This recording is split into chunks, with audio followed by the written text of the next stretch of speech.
everybody, I am Joseph, the first J of Jmdjstudios, and welcome back to another Top 10 list.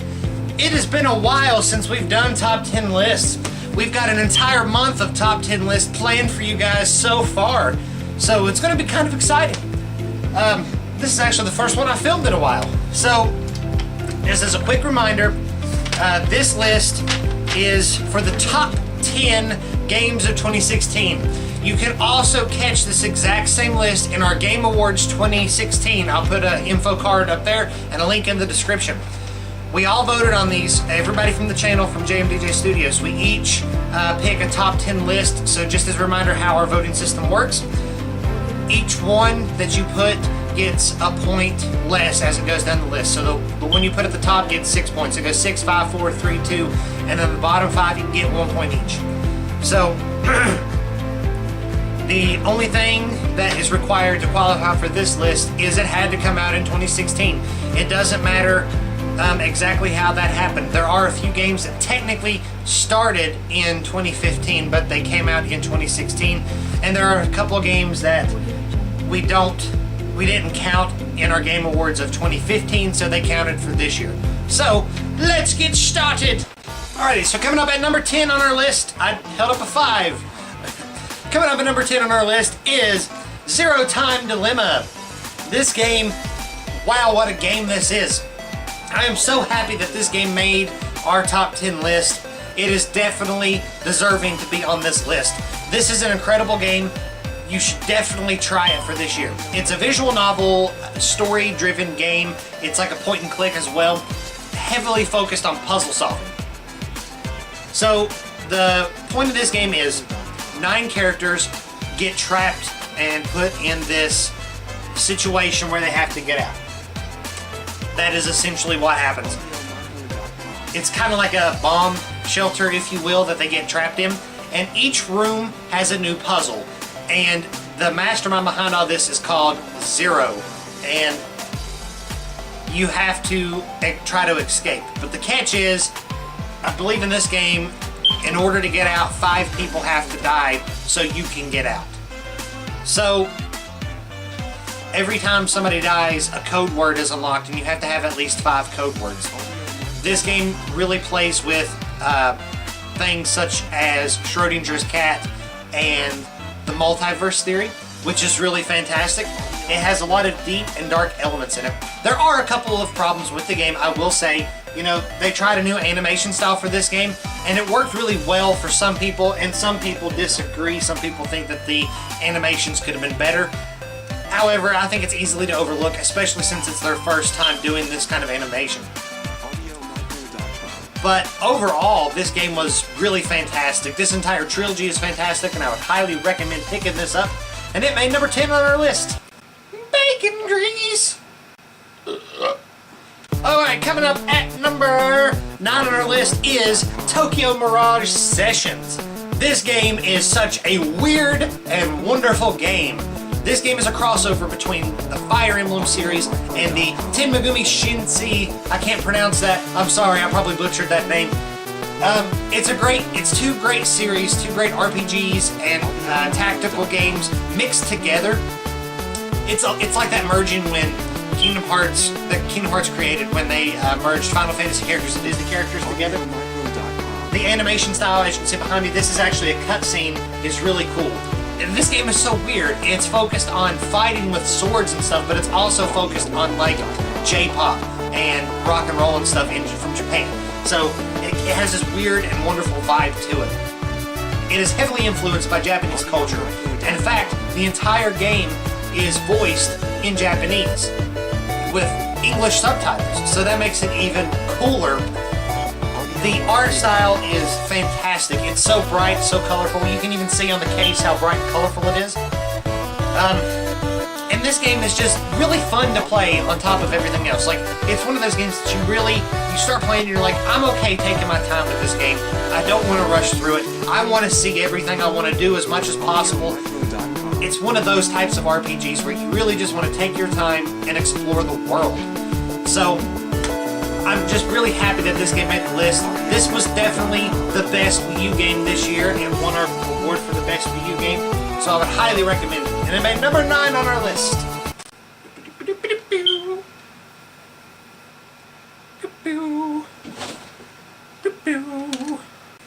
up at number 8 on the list is Dishonored 2. Now, wow, what a game this is. Wow. First of all, the characters are fantastic, the story's fantastic, and the world is really fun to explore. The power-ups that you get in this game are awesome. But the coolest part to me is that the fact that there are 2 different stories in the game. You can play as the hero from the first game, Corvo, or his daughter, Emily Codwin, who is now the Empress. So, really, I feel like, personally, that this is Emily's story.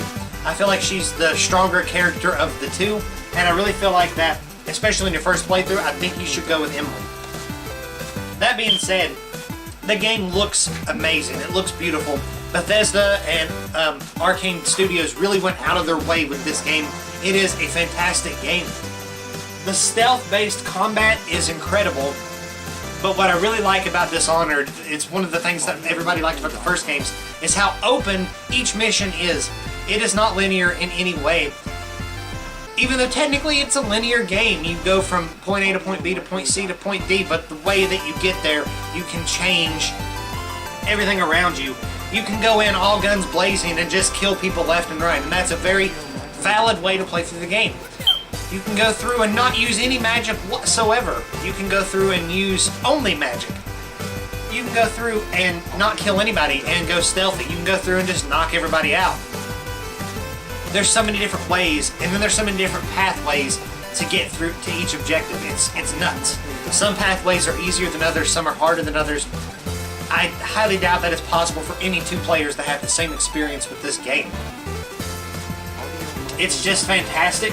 I'm definitely going to be replaying this game in 2017 because it's amazing, and I'm gonna see the second side of the story by playing as Corvo. There's some great villains in this game. There's some great character development in this game.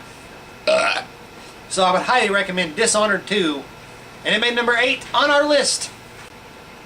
Bacon grease. Oh, it's an advertisement. Introducing a battery that charges for 7 hours and 15 minutes. Introducing Pixel. Phone by Google. Alright, this works. Alright, so coming up at number 7 on our list is Fire Emblem Fates. Now the one I hold in my hand is Conquest. This game is a very interesting turn of events for Fire Emblem. First of all, Fire Emblem is an RPG strategy game, and it's amazing. Especially these newer ones, Fire Emblem Awakening and Fire Emblem Fates on the 3DS. I would highly urge anybody to pick these games up. They are so good. That being said, there are 3 different versions of this game. 2 physical copies and 1 that's a digital only. There is Birthright and Conquest. And basically Birthright and Conquest are at war. Those two teams are fighting. And Birthright is technically the family you actually come from. And Birthright they're the ones who you should have grown up with, if you will. They're the ones who are your true blood family. They're the ones who are ruling the land. Conquest, on the other hand, they are led by the evil villain of the game, and they stole you as a kid, and they're raising you. So it gets to a point in the game where you have to choose which side of the fence you want to go on. Actually, it's in the very beginning of the game. And what's weird is when you're playing Conquest, you choose these, and when you're playing Birthright, you choose them. Revelations, you choose neither side. So all 3 games are entirely different. They're really amazing. Graphically speaking, it's perfect for the 3DS. You just have to see it on there. I really enjoy this game. There's so many tactical advantages and options that you can do, such as pairing people up. The people that you pair up can grow in friendship level and maybe even beyond that into marriage. And those give you additional bonuses to each character when they're paired up or when they're side by side on the field. So it's really incredible. There's so many different customization options in this game for maps, for your castle, for online play. So it's really just a great game to play. I would highly recommend it, and it made number 7 on our list. Coming up at number 6 on our list is 7 Days to Die. We actually did a Let's Play of this game, as you can see behind me. This game is really fun. I'm going to skip to the gameplay. Now, the thing about 7 Days to Die is, this game is not a complete game. This game is still under development, but you can go ahead and purchase the game and play it on console. So keep that in mind before you publish it and before you start in the comments saying, oh, that game's broken and stuff. It's not really broken, it's just not been completed yet. There's several games that have previously came out on the PC that are exactly like 7 Days to Die, games that come out in its beta or alpha phases where it's not ready to be released to the public yet, but they release it to get funding to finish the game and different things like that. Telltale Publishing actually picked this game up from development and published it. It's a really cool experience. It's one of the first games that I've experienced quite like it. But basically this game is a survival horror game, but it's also a crafting game. So basically it's Minecraft in a zombie apocalypse situation, which is really cool. So essentially it's a lot like Minecraft. There's different biomes, there's different resources, there's mining, there's block building, all kinds of things like that. But your basic goal is to build a base, collect a bunch of stuff, and survive. Every 7 days, a blood moon rises, and a giant zombie horde comes out and attacks. So you have to keep that in mind when playing this game. You're constantly on a time limit basis. You're constantly like, okay, the zombies are going to come this time, they're going to come at this day, I got to get ready for it. So it's a really fun experience. Even though it's not complete yet, they're still making constant updates to the game, which are constantly making it better, sometimes worse, but they're improving as the game goes on, and one day this game will be a complete game, which will be incredible. And it's at a discounted price, so I would highly recommend picking up 7 Days to Die, especially if you like these kind of games. And if you're not sold on it quite yet, you can look up our Let's Play on our channel. I'll post an info card at the top and a link in the description as well. But 7 Days to Die, this one's actually called Digging in the Rain, where we go on a treasure hunt, and it kind of goes wrong because it takes us forever to find the treasure. So 7 Days to Die. Coming up at number 5, we're on the top 5 now.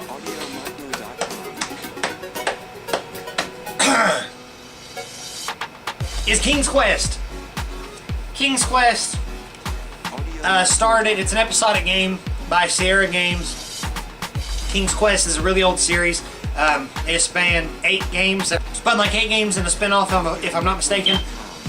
This game is more of a retelling or a reimagining of King's Quest, if you will. It's not technically a reboot. They said so in an interview. It's, like I said, it's more like a reimagining. Everything that you see in King's Quest is brand new. You've never seen it in a past King's Quest. However, technically, it really does well of summing up what happened in the past King's Quest games. So it's going to be new to those older players. It's going to be new to us new players, but we're going to know what happened just as well as they do. For them, it'll be more of a heartwarming story that really sums up their experiences they've already had. And on our end, this is our first step into the King's Quest series. So it's perfect for anybody, whether you've played one of the old ones or none of the old ones or all of the old ones. It's a great game all around.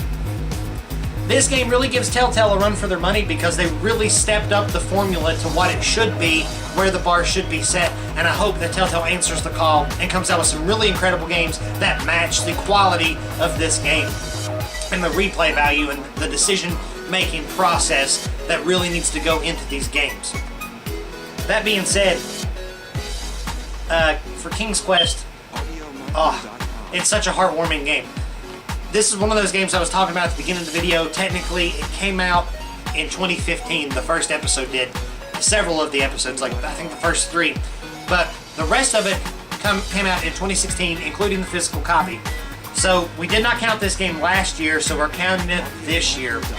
So I would highly recommend giving it a try. It's got a stellar voice acting cast from Christopher Lloyd, Zelda Williams, Tom Kenny, Josh Keaton, several other amazing, talented people in this game. So I would highly recommend it. Graphically, it's beautiful. There's actually some hand-drawn elements in this game that you will see as you play through it which is awesome. So I highly recommend picking up King's Quest.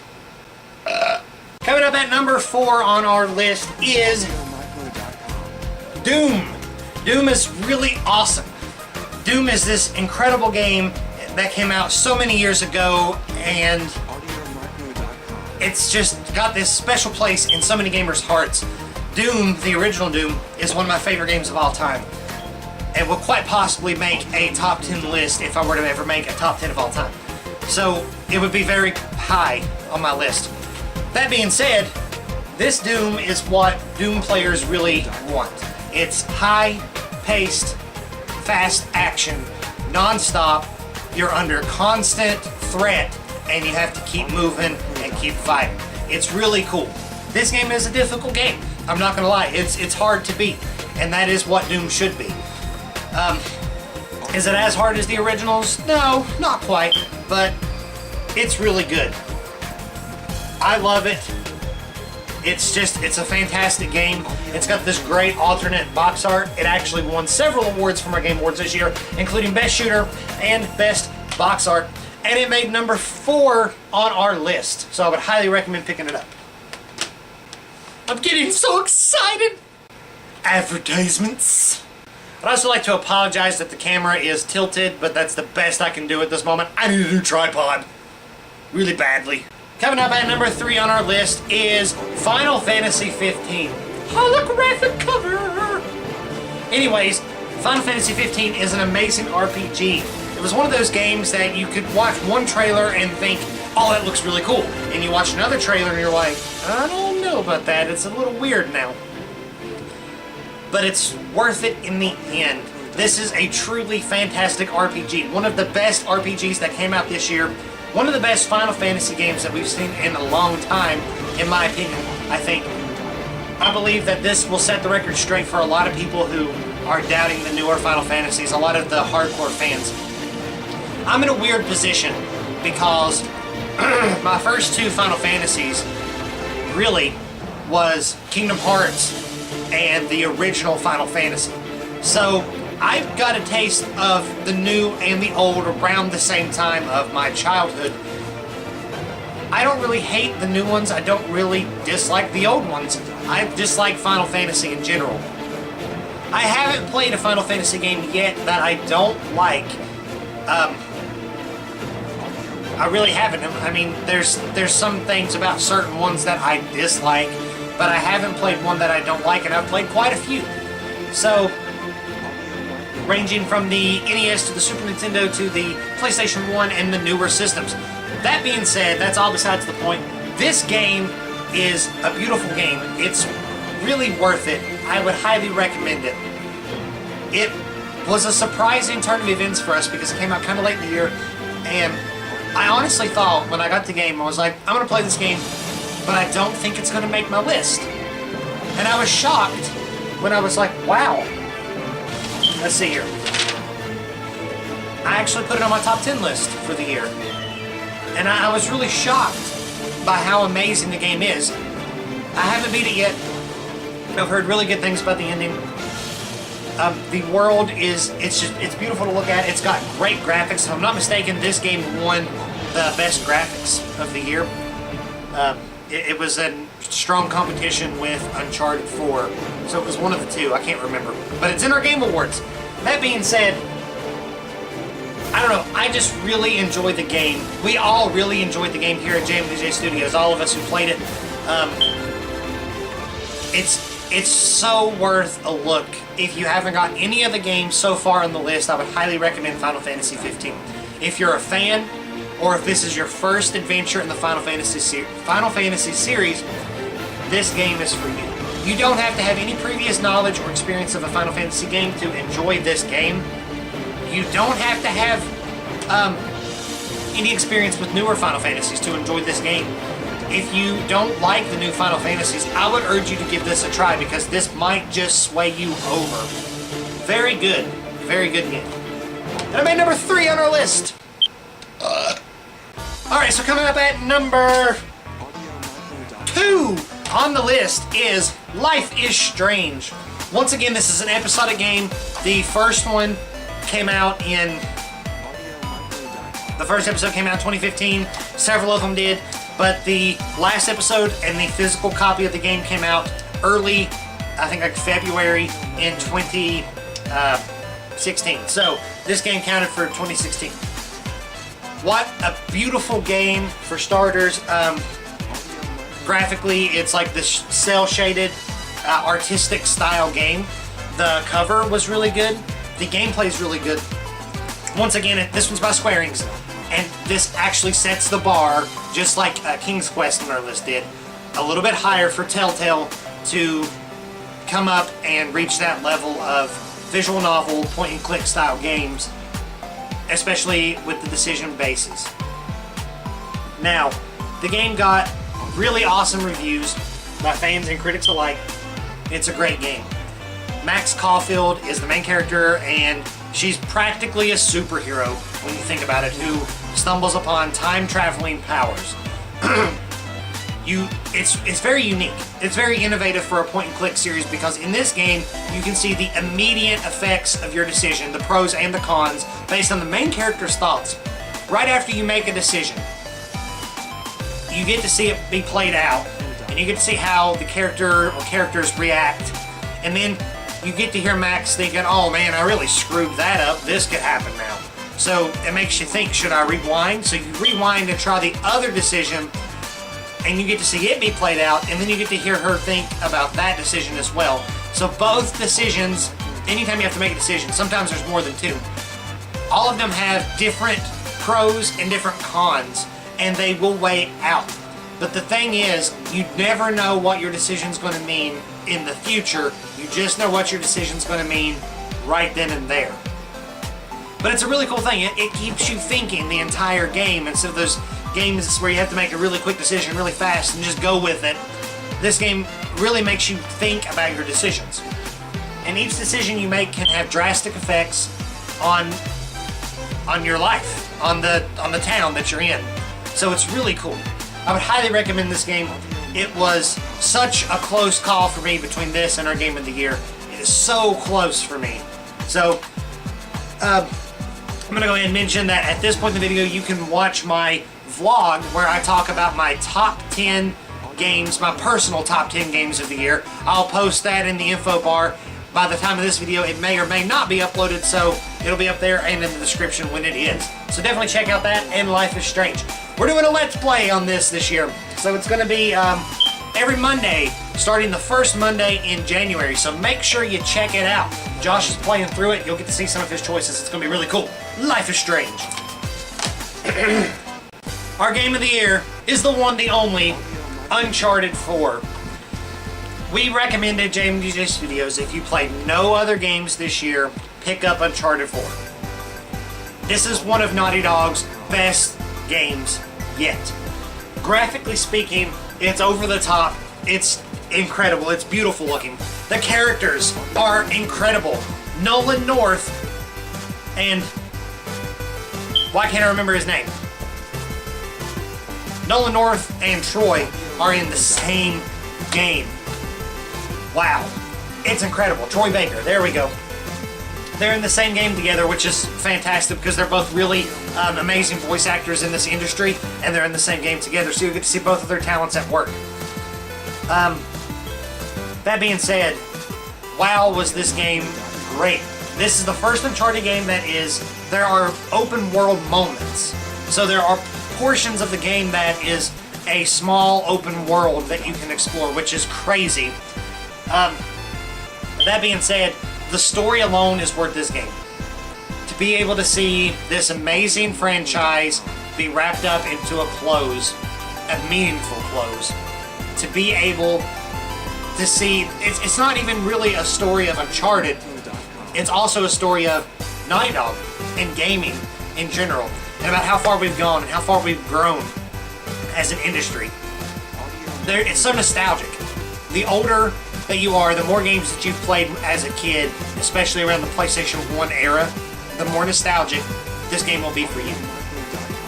It's just this incredible experience that I can't really describe or put into words. I've spent so much time with Uncharted 4 this year. I had to play through it twice to be able to figure out wasn't my game of the year. And overall, it won. For me and for several people on our list. On our score sheet, it got a whopping 35 points, which is pretty high. So, it's crazy. It's the only thing on this game that I haven't personally tried out is multiplayer. I've heard the multiplayer was pretty good. Other than that, it's just really good. I really enjoy Uncharted 4. I enjoyed the story. I enjoyed the ride that it took me on. The level locations and the level design that it took me on.